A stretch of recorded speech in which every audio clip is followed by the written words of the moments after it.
కాలడి 9 అంచెల గోపురం శంకరాచార్య కాలడికి అంకితం చేయబడినది.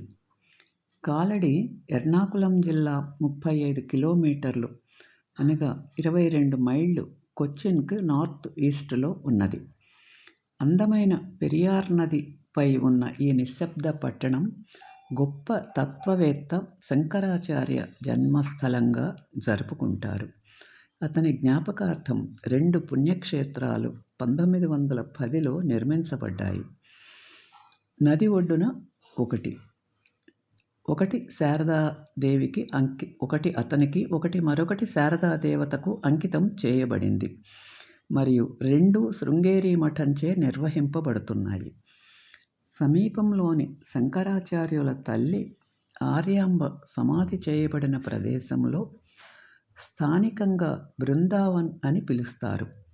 శారదాదేవి ఆలయానికి సమీపంలో ఉన్న పాత శ్రీకృష్ణ దేవాలయంలో దేవత యొక్క చిత్రం ఉన్నది. దీనిని శంకరాచార్యుల వారు స్వయంగా స్థాపించారు. కృష్ణ ఆలయానికి వెళ్ళే దారిలో 46 మీటర్లు అనగా 151 అడుగులు పొడవు 9 అంచెల అష్టభుజి గోపురం శ్రీ ఆది శంకరాచార్య కీర్తిస్తంభ మండపం ఉన్నది. దానిలోని ప్రతి అంతస్తు శంకరాచార్య జీవితం మరియు రచనలను గుర్తు చేస్తుంది.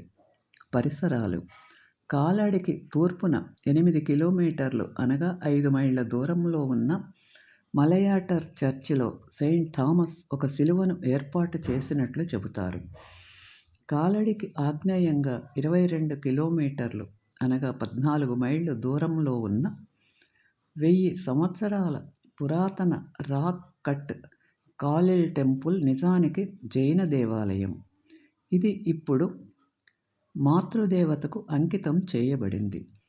ఇతర దేవాలయాలలో కాకుండా అన్ని ఆచారాలలో ఆడ ఏనుగును ఉపయోగిస్తారు.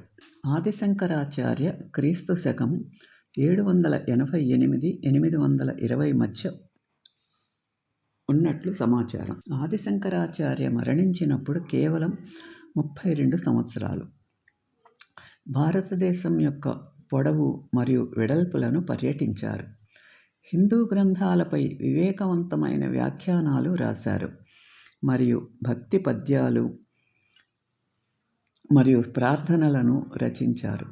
అతని మోనిస్ట్ తత్వశాస్త్రం యొక్క ప్రధాన అంశం ఏమిటంటే ఒకే ఒక వాస్తవికత ఉంది మరియు అది బ్రహ్మం, మానవ ఆత్మ ఒక భాగమైన సర్వవ్యాప్త విశ్వశక్తి, భౌతిక వస్తువులన్నీ కేవలం భ్రమలు అని.